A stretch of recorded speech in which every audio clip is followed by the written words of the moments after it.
नमस्ते बच्चों, मैं महेश जी पतंगे आप सभी को 9वीं कक्षा के इस हिंदी विषय के ऑनलाइन कक्षा में आप सभी का हार्दिक स्वागत करता हूं। बच्चों, हम ग्रामर पार्ट में भाषा ज्ञान 1 पढ़ रहे थे, जिसका भाग 1 हमने देख चुके हैं, जिसका टॉपिक है कारक, जो पेज नंबर आपको 17 और 18 पर दिया गया है। जो भाग 1 में हमने कारक के बारे में क्या क्या जाना था, मैं आपको बताना चाहता हूँ। कारक का अर्थ हमने 2 प्रकार से जान लिए हैं। कारक के 8 प्रकारों का टेबल मैंने आपको बना कर दिया है सूत्र के हिसाब से, और उसके बाद उसमें के 3 प्रकार हम कल की कक्षा में जान चुके हैं, जिसका कर्ता कारक, अर्थ और उसके उदाहरण देख लिए हैं, कर्म कारक और उसके अर्थ और प्रकार देख लिए हैं, करण कारक उसके अर्थ और प्रकार को जान लिए हैं। तो ये कारक आप समझ में आएगा तो आगे आपको समाज समझने में भी आसानी होगी। तो यहाँ पर तीन प्रकार को हम जान चुके हैं, चौथा प्रकार हम पढ़ने वाले हैं। बच्चों, अब तक हम कारक के 3 प्रकार पढ़ चुके हैं, कर्ता कारक, कर्म कारक, करण कारक। तो अब हम चौथा प्रकार, कारक का चौथा प्रकार पढ़ने जा रहे हैं, संप्रदान कारक। कौन सा? संप्रदान कारक। इसके चिन्ह कौन से बच्चों? जो मैंने आपको टेबल में लिख कर दिए हैं, के लिए, के द्वारा, के वास्ते। तीनों का एक ही अर्थ देता है, तो अलग अलग वाक्यों में उसका हम प्रयोग करते हैं। तो अर्थ जानेंगे। इससे क्रिया करने के उद्देश्य या प्रयोजन, जो मैंने आपको टेबल में लिख कर दिया था कि उसका उद्देश्य या प्रयोजन हो, जिस वाक्य में कोई उद्देश्य या प्रयोजन हो, इससे क्रिया करने के उद्देश्य या प्रयोजन का बोध का मतलब माहिती होता हो, इस कारक के चिन्ह है। के लिए, के द्वारा, के वास्ते। किसी वाक्य में एक उद्देश्य है, एक एम्स है यानी उद्देश्य है, और एक प्रयोजन है। दोनों में से कोई ना कोई उद्देश्य तो रहता है, प्रयोजन तो रहता है। तो वहां पर हम कौन सा चिन्ह का प्रयोग करते हैं? के लिए, के द्वारा, के वास्ते। अगर आप उदाहरण जानेंगे तो आप देखेंगे उदाहरण कैसे है। माता ने बेटी के लिए अंगूठी खरीदी। यहाँ पर एक उद्देश्य है। पूरा वाक्य पढ़ने के बाद, माता ने बेटी के लिए अंगूठी खरीदी। माता ने बेटी के लिए अंगूठी खरीदी। तो आपको यहाँ पर ने आने के बाद आपको सोच में आएगा, सर यहाँ पर ने आ रहा है। नहीं, यहाँ पर ने आ रहा है, लेकिन ने का क्या है? क्रिया होनी है। यहाँ पर क्या है? उद्देश्य होना है। तो वहां पर हम वाक्य के आधार पर इसको हम पहचानना है। यहाँ पर वाक्य क्या दिया है? उद्देश्य या प्रयोजन है। तो वहां पर कर्ता का क्या है? क्रिया होना चाहिए वहां पर। तो यहाँ पर अलग अलग होगा, तो आप उसको छोड़ दीजिए। यहाँ पर माता ने बेटी के लिए अंगूठी खरीदी, तो के लिए यहाँ पर क्या है? संप्रदान कारक का प्रयोग होगा चिन्ह का। माता अपनी बेटी के लिए ही अंगूठी खरीदना चाहती है, उद्देश्य है, प्रयोजन है, बेटे के लिए नहीं खरीद रही। अब वो ले रही किस लिए?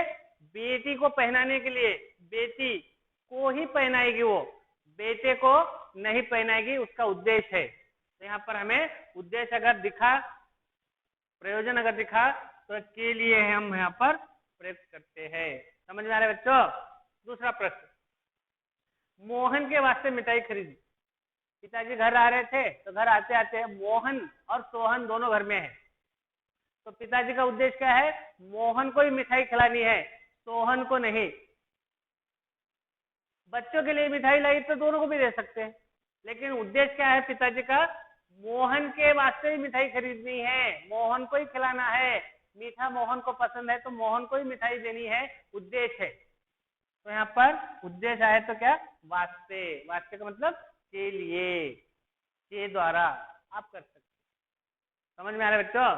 तो पिताजी क्या कर रहे हैं? मोहन के लिए खास कर मिठाई ला रहे हैं, सोहन के लिए नहीं। तो ये उद्देश्य है, यहाँ पर प्रयोजन है। तीसरा, नेहा शोभा के लिए पुस्तक लाई। नेहा का एक उद्देश्य है, कहीं गई है, वो एक पुस्तक खरीद रही है। किसके लिए? शोभा के लिए पुस्तक खरीदनी है, रमा के लिए नहीं। तो नेहा का एक उद्देश्य, अगर मैं किताब पुस्तक अगर लूंगी तो शोभा के लिए खरीदी करूंगी, रमा के लिए नहीं। तो दूसरे सहेली के लिए नहीं, उसकी सहेली शोभा है, उसके लिए ही पुस्तक लेगी, यानी के लिए। जहां पर भी उद्देश्य या प्रयोजन आपको वाक्य में दिखे, तो वहां पर ये 3 चिन्ह का प्रयोग होता है, के लिए, के द्वारा, के वास्ते। आपको प्रश्न पूछेगा इसे डैश कर तब आपको उत्तर देने आना चाहिए। नीचे 4 ऑप्शन देकर उत्तर पूछेगा, के लिए, से, में, पर, ऐसा ऑप्शन देने के बाद आपको उसको पढ़ना है। माँ ने बेटे के डैश एक अंगूठी खरीदी बेची, तो वहाँ पर उद्देश्य आ रहा है तो आप के लिए बोलकर वहाँ पर आप उसका उत्तर देने आना चाहिए। तो इस प्रकार से हम चौथा प्रकार को जान लिए हैं। हम अगले प्रकार की ओर बढ़ेंगे।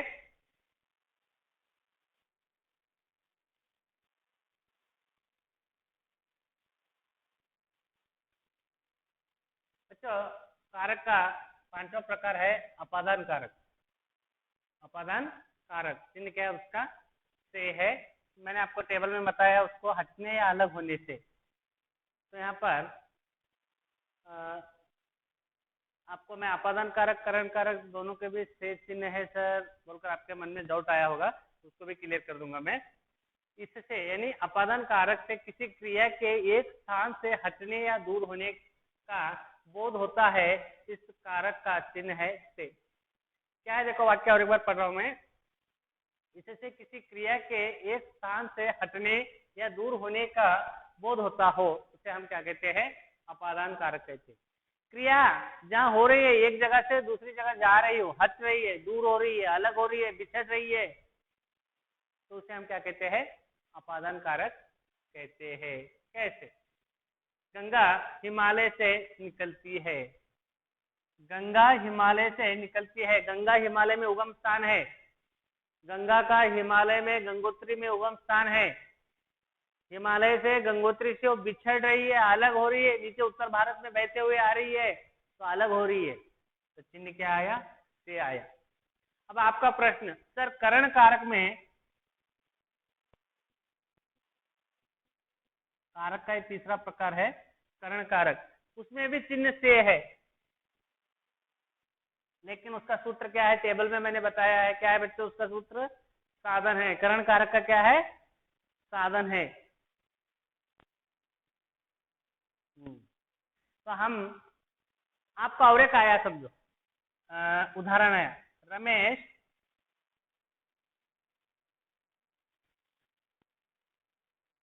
कलम से पत्र लिखता है। ठीक है। अब आपको गंगा हिमालय से निकलती है, रमेश कलम से पत्र लिखता है। सर ये भी से है, ये भी से है, तो ये करण कारक भी बनेगा और ये अपादान कारक भी बनेगा, ये अपादान कारक भी बनेगा और ये करण कारक भी बनेगा। नहीं, तो मैं बार बार कह रहा हूं बच्चों आपको, अगर ऐसा प्रश्न से और से में दोनों में आया, कैसे आपको कंफ्यूज होता है उसको मैं तरीका मैं बता रहा हूँ। साधा सूत्र की ओर जाइए, जो टेबल में मैंने आपको सूत्र शॉर्ट में लिखाया है। तो एक से का क्या दिया है? साधन है। रमेश कलम से पत्र लिखता है, यानी उसका साधन है, साधन है, तो वहां पर से का प्रयोग हो गया है। समझ में आ रहा है आपको?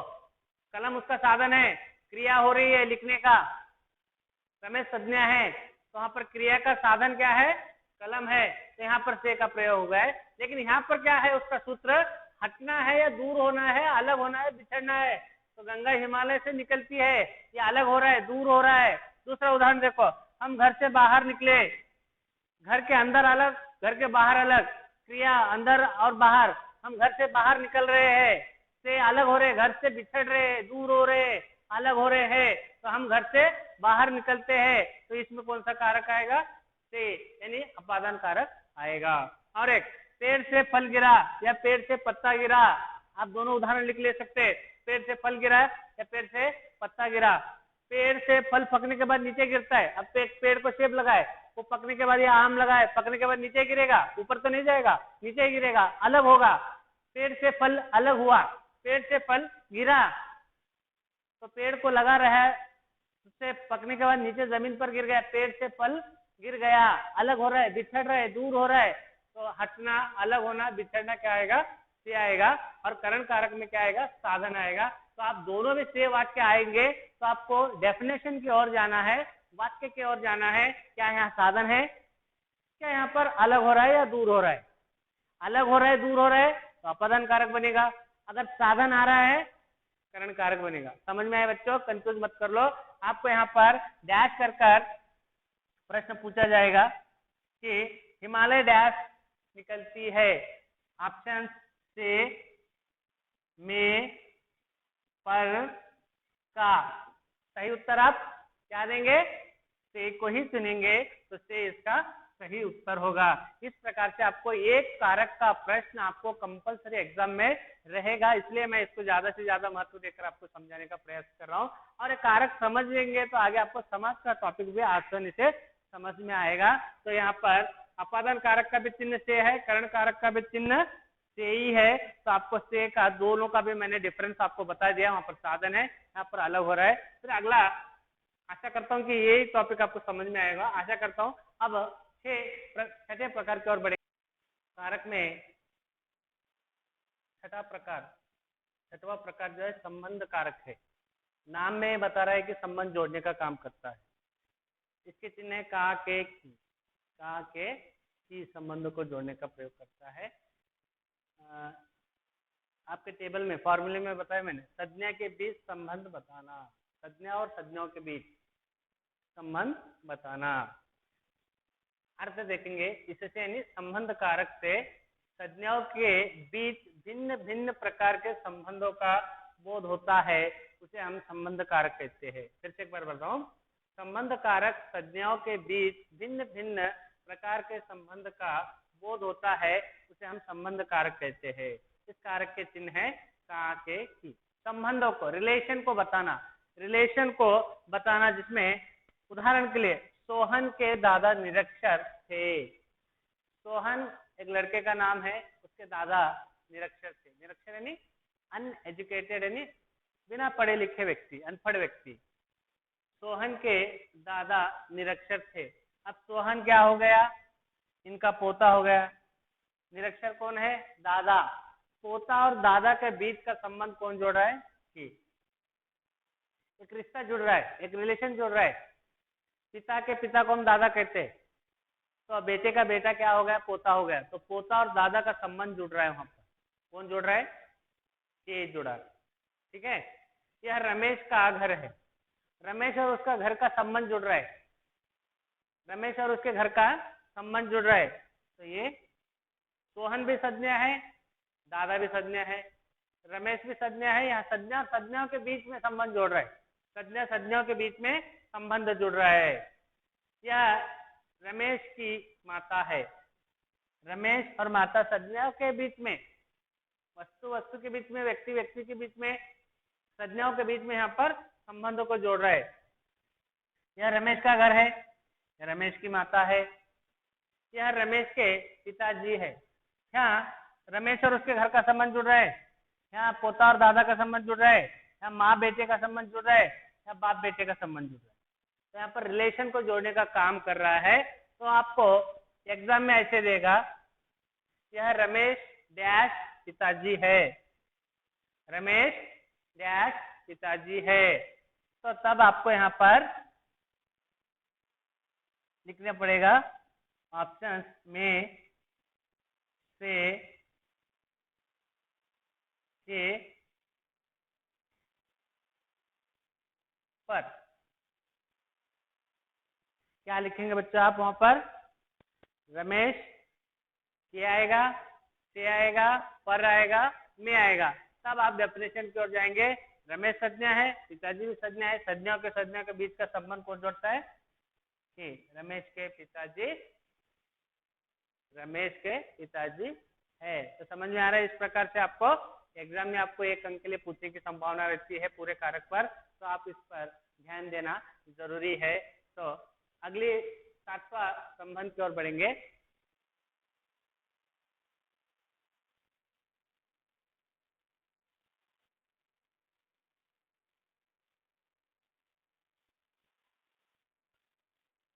तो बच्चों अगला कारक है अधिकरण कारक। अधिकरण कारक के चिन्ह है में पर। यह अधिकरण कारक के चिन्ह है। वहां पर और दिया में, आपकी किताब में और बोलकर दिया है। तो बहुत से लोग इस और को भी चिन्ह समझते हैं, लेकिन नहीं है। में पर 2 ही चिन्ह है।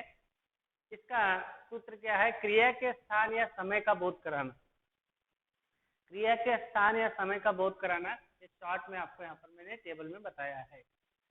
कहीं स्थान का बोध हो रहा है, कहीं समय का बोध हो रहा है, तो अधिकरण कारक बनेगा। डेफिनेशन देखेंगे इससे यानी अधिकरण कारक से। अधिकरण कारक से क्रिया के होने के स्थान या समय का बोध होता है। इस कारक के चिन्ह है में पर। अधिकरण कारक क्रिया के होने के स्थान या समय का बोध होता है। बोध यानी माहिती। अधिकरण कारक में क्रिया के बोध होना, समय का या स्थान का माहिती देना ही अधिकरण कारक होता है। उदाहरण, रमेश के पिता मुंबई में रहते हैं।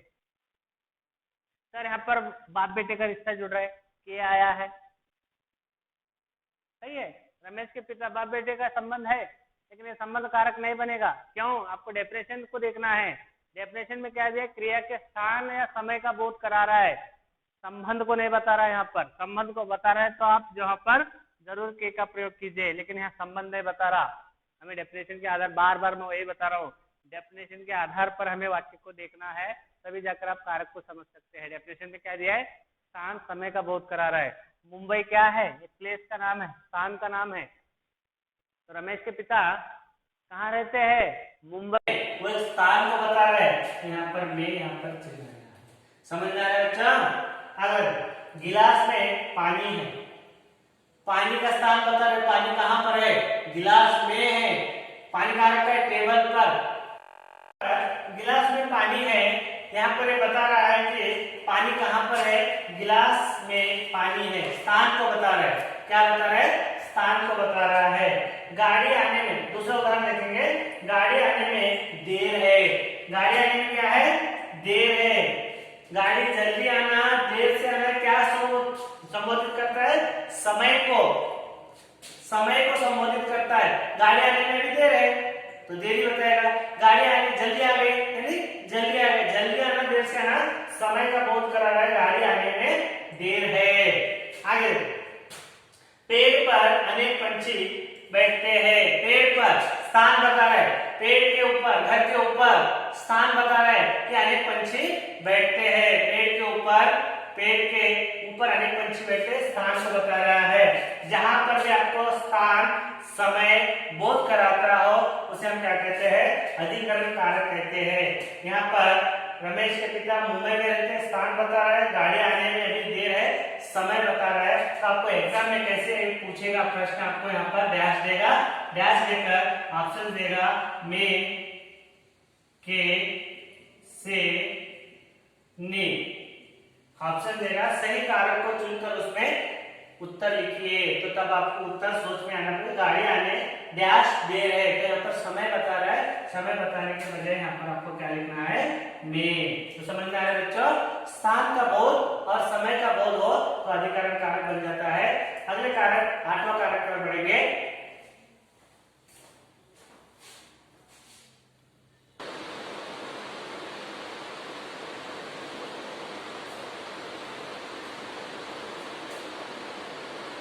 बच्चों यहाँ पर आपके कारक का अंतिम प्रकार, आठवां प्रकार कौन सा है? संबोधन कारक। आठवां प्रकार है संबोधन कारक। उसके चिन्ह है अरे, हे, वाह। किसी को पुकारने का अर्थ में प्रकट होते हैं। किसी को पुकारने के अर्थ में प्रकट होते हैं। किसी को हम पुकार रहे हैं, किसी को आवाज दे रहे हैं, कोई व्यक्ति दूर से जा रहा है तो उसे हम आवाज दे रहे हैं, वहां का अर्थ प्रकट होता है। इससे संबोधन कारक से किसी संज्ञा को पुकारने का भाव प्रकट होता है। किसी संज्ञा को, किसी व्यक्ति को बुलाने का, पुकारने का संबोधन होता है या भाव प्रकट होता है, उसे हम क्या कहते हैं? संबोधन कारक कहते हैं। इसके चिन्ह अरे, हे, वाह होते हैं। जैसे उदाहरण के लिए, अरे यह क्या हो गया? यहाँ पर विस्मयादि बोधक, हिंदी में 9 चिन्हों का प्रयोग किया जाता है, जिसमें से एक चिन्ह है विस्मयादि बोधक। आप 9th में इसमें चिन्हों के बारे में पढ़ा होगा, फिर भी आपको यहाँ पर चिन्हों का टॉपिक है तो उसमें आप चिन्हों को डिटेल में पढ़ेंगे तो तब आपको पता चलेगा। इसे विस्मयादि बोधक चिन्ह कहा जाता है, जो खुशी, दुख, हर्ष, आश्चर्य में इसका प्रयोग किया जाता है। यहाँ पर अरे ये क्या हो गया, अरे क्या हो गया, ऐसा आश्चर्य करते थे ना, वहां पर प्रयोग होता है। इसको यहाँ पर संबोधन कारक में प्रयोग किया जाता है। वाह, अब तारीफ करे, वाह कितना अच्छा है, वाह कितना सुंदर है, ऐसा बोलते हैं ना, वहां पर खुशी में, दुख में, आश्चर्य में इसका प्रकट होता है, तो ये विस्मयादित चिन्ह लगाकर प्रकट किया जाता है। तो इस प्रकार से किसी संज्ञा को पुकारते समय और या उसको संबोधित करते समय इसका प्रयोग होता है। अगर ऐसा आपको चिन्ह समझ में आया, विस्मयादित बोधक को अगर वाक्य में आ गया तो संबोधन कारक बन जाएगा। एग्जाम में आपको ऐसे ही देगा कि यहाँ पर कौन सा चिन्ह लगाना चाहिए, तो आपको ये इस कारक को समझने में आसानी होगी। तो यहाँ पर हमने कारक के 8 प्रकार के अर्थ और उदाहरण के साथ हमने इसको संक्षिप्त जानकारी देने का प्रयत्न किया है। अब मैं कुछ प्रश्न आपको दे रहा हूँ, अगर आप उसे जुड़ा पाएंगे तो समझ में आएगा कि कारक आपको समझ में आया। कुछ प्रश्न मैं बोर्ड पर दे रहा हूँ, आप उसे जुड़ा कर देखेंगे तो कारक आपको समझ में आएगा।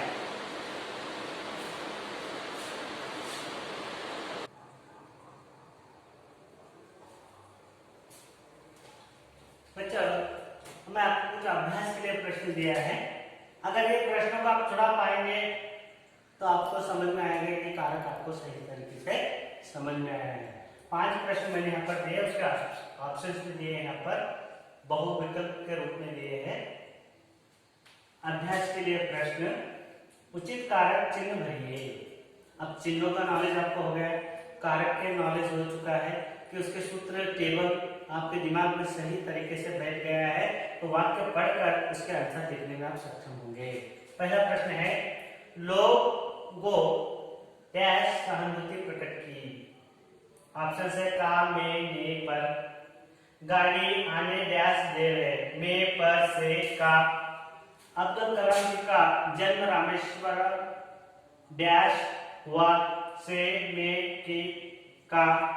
दशरथ डैश 4 पुत्र थे, का, में, की, के।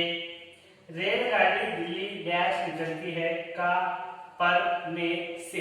तो आपको यहाँ पर वाक्य को पढ़ना है, तो आप वाक्य को पढ़कर इसका आंसर देने का काम कीजिए। मैं अंत में इसके सही उत्तर आपको बता देता हूँ, आप भी एक बार पढ़कर उसके आंसर लिख दीजिए, तो सही बनते हैं या गलत बनते हैं तो आपको मालूम होता है। तो आंसर लिखने का काम कर रहे हैं बोलकर आशा करता हूँ आंसर आप लिख चुके होंगे, तो आप आंसरों के सही उत्तर को देख लीजिए। लोगों डैश सहानुभूति प्रकट की, यहाँ पर प्रकट करना क्या है बच्चों, क्रिया है, क्रिया का मतलब करता है। लोगों ने सहानुभूति प्रकट की, क्रिया हो रही है, करता हो जाएगा, यहाँ पर आंसर ने आया। गाड़ी आने में देर है, गाड़ी आने में देर है, तो समय बता रहे हैं यहाँ पर, क्या बता रहा है, समय। समय बताने का कौन सा कारक बन जाएगा, वहां पर अधिकरण कारक बन जाएगा। अब्दुल कलाम जी का जन्म रामेश्वरम, स्थान बता रहा है, स्थान बता रहे तो हम क्या लिखते हैं, स्थान में। अब्दुल कलाम जी का जन्म रामेश्वरम में हुआ, ये भी अधिकरण कारक स्थान बता रहा है।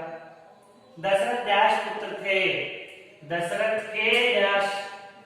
के 4 पुत्र थे, बाप बेटे का संबंध जोड़ रहा है वहां पर। दशरथ पिता है, उसके 4 पुत्र है, बाप और बेटे का संबंध जुड़ रहा है, यानी संबंध कारक बन जाएगा वहां पर। जहां पर संबंध जुड़ रहा है वहां पर संबंध कारक, संज्ञा संज्ञा के बीच में संबंध जुड़ रहा है, संबंध कारक बन जाएगा।